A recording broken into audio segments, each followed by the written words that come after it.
Chapter 4: The Hollow Between Worlds. The next morning arrived with a strange stillness. No birdsong, no rustling wind. The forest beyond Grandma's yard looked the same. Towering trees, summer green leaves, flickers of morning sunlight. But it felt different, as if something had passed through it during the night, as if something had been awakened. Leo stood at the edge of the woods again, backpack slung over one shoulder. Inside were the ring, the wooden box, the book, and a flashlight he wasn't sure would help against anything he'd seen so far. He turned back. Grandma stood on the porch, arms folded, gaze hard. "I can't stop you," she said, "but don't go alone." Leo frowned. "Who else is coming?" A figure stepped out from behind her. Tall, dark hair, broad shoulders. Uncle Tom. Leo blinked. He hadn't seen him in years. "You're still alive," Tom said, "and I remember enough to be useful." Leo's head spun. "You knew?" "I knew your mom made a pact. I didn't know it would follow you this far." They didn't say anything else. The forest was waiting. They entered.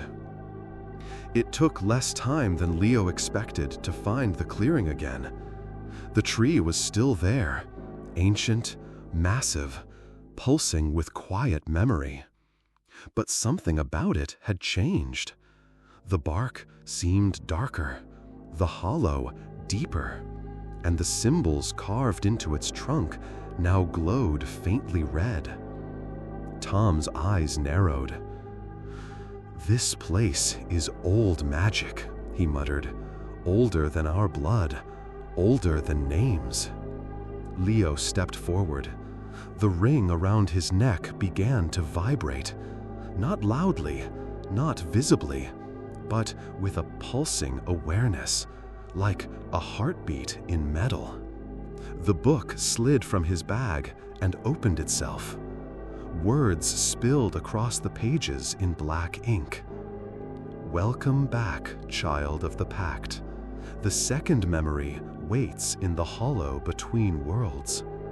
To find her, you must go where she is trapped." Leo turned to Tom. "What does that mean?" Tom crouched beside the tree. He brushed aside fallen leaves and loose soil until he found it. A symbol burned into the roots, shaped like a twisted infinity loop, coiled inward. "This is a gate," he said. Leo felt his chest tighten. "A gate to where?" Thom looked up. "To the place where memory sleeps." The earth shuddered. The tree groaned, deep, low, like a mountain stirring. And then the root split open. A narrow tunnel gaped beneath, lined with moss and bone, leading downward into shadow. Tom handed Leo a small silver token. "Keep this with you. If the hollow turns against you, it'll help you find your way out." Leo took it, nodded. Then he stepped inside. The descent was slow, damp, silent. Each step echoed like it was falling through time. The air smelled of wet leaves and old books, of dust and sorrow. Strange symbols glowed on the walls, pulsing with every beat of Leo's heart. Finally, he emerged into nothing. Or rather, not nothing. A gray world, flat, endless. No sky, no ground, just a shifting surface beneath him, like fog turned to glass. And in the distance, her voice. "Leo." He ran towards it. Shapes drifted around him, memories frozen in place. His mother laughing under sunlight, crying in the rain, holding a baby close to her chest. Then, her running, her hiding, her whispering to the tree. Then, darkness, and a door. It hovered in the void, a simple wooden door, half rotten, locked tight. The ring on Leo's chest burned. He raised it to the door. The symbols on the ring spun, rearranged, then stopped. The lock clicked, and the door opened. Inside, the world was colorless, walls made of shifting mist, shadows of people moving without faces, whispers curled like smoke, and in the center, her, his mother, suspended in the air, eyes closed, hands clasped as if in prayer. Her hair floated around her head like ink in water. Leo stepped forward. "Mom." She opened her eyes. At first, they were blank, white, empty. Then, slowly, they filled with recognition. "Leo?" He nodded, tears already falling. "I found the tree. I found the book. I know what you did." She reached for him, and as their hands touched, a shockwave burst from the center of the room. The whispers screamed. The mist twisted into shapes, tall, thin, faceless beings, their limbs too long, their eyes missing. They moved towards Leo. His mother screamed, "They're the hallowed. They feed on forgotten things, on me." Leo held the ring up. It flared with pure light, blinding and sharp. The hallowed shrieked and staggered back. Leo wrapped his arms around her. "We're going home." She shook her head. "I'm still bound. One memory remains, hidden. I gave it to the roots. You have to..." A hand of shadow reached for her, tearing her from his arms. "No!" The mist collapsed. The world crumbled. And then, Leo woke on the ground beside the tree, gasping. Tom stood over him, pale. Leo clutched the ring, the book, and something else. A small glass bead. It shimmered with her voice. He held it to his ear. "One more memory, Leo. It's buried beneath the ash. You'll know when you see the tree that bleeds. Don't come alone." That night, Leo couldn't sleep. He sat with the book open. The pages were blank, except one. The final memory sleeps in the bleeding tree. The past is hunting you now, and the forest no longer hides you. Epic and climatic. The voice grows deeper, more resonant. Then, a sense of relief, softness, and calm in the final moments. Chapter 5. The Tree That Remembers Too Much. The sky was the wrong color. Leo noticed it the moment he stepped outside. A dull, reddish-gray hue bled across the horizon like bruised skin. No sun, no clouds, just light without warmth. The forest was silent again. No birds, no wind, no crickets. Even the grass felt brittle underfoot, as if the ground had stopped breathing.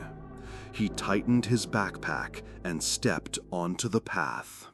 Inside were the silver token from Uncle Thom, the book, the ring, the glass bead with his mother's voice, and now a knife.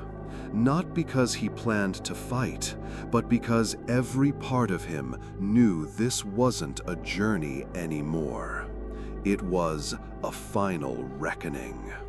Thom met him at the forest edge.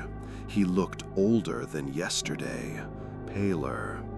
"You sure?" he asked, barely above a whisper. Leo nodded. "She's still trapped. One last memory." Thom looked past the trees. "Then there's no turning back. The forest's changing. It remembers more than it should, and it doesn't like what it remembers." He placed a hand on Leo's shoulder. "The bleeding tree is real. I've seen it once, long ago. It's not a place, it's a wound." Leo stepped forward. "I'm ready." The deeper they went, the more the forest changed. Trees twisted in unnatural angles. Roots crawled across the ground like veins. The air smelled of ash and burnt leaves. Shadows moved even when nothing else did. And then they saw it. The tree. It was massive, even larger than the memory tree, but not alive. Its bark was scorched black, its limbs cracked and bleeding red sap like open wounds. The ground beneath it was dark and sticky, soaked in the memories of too many lost voices. Leo stepped closer. The ring around his neck pulsed like a drumbeat. The book opened itself. Pages flipped in a frenzy, faster, faster, until they stopped on one sentence. "Here lies the buried memory, the one she couldn't bear to keep." A deep rumble echoed. The roots split. A hollow opened again, and from it, voices poured out. They weren't whispers anymore. They were screams. Words without shape, grief without form. Faces flickered in the tree's bleeding bark, hundreds of them, twisting in pain, stuck between remembrance and oblivion. Leo stepped into the hollow. It was cold, not physically, but soul deep. Each step felt heavier, and at the center, waiting like a grave marker, was a stone. On it, his mother's name, carved by hand, carefully, as if she had done it herself. He touched it. The stone cracked. Light burst from within, not white, but gold, warm, blinding. And with it, a memory. She was standing in a hospital hallway, holding a baby, crying. The doctor's voice was distant. "No known father, and if the records are right, you shouldn't even be alive, Mrs. Varelli." She looked down at the baby, at Leo. "He won't be like me," she whispered. "He won't have to carry it." Then the tree. Her hands buried the bead, and her voice spoke. "Forget, Leo. Forget everything, or it will destroy you too." The vision ended. Leo collapsed.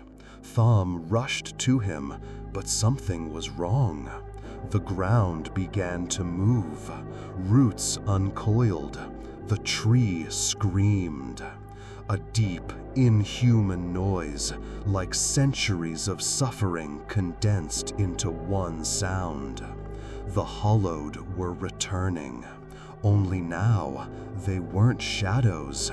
They had faces. His mother's face, Thom's face, even Leo's own. All twisted, all wrong. Thom raised the token, but it crumbled in his hand. "They're too strong now," he yelled. "The forest's broken its pact." Leo stood up. The ring burned, the book glowed, and from the stone's crack something rose. Not a spirit, not a memory, but his mother, fully alive, reborn from the final truth.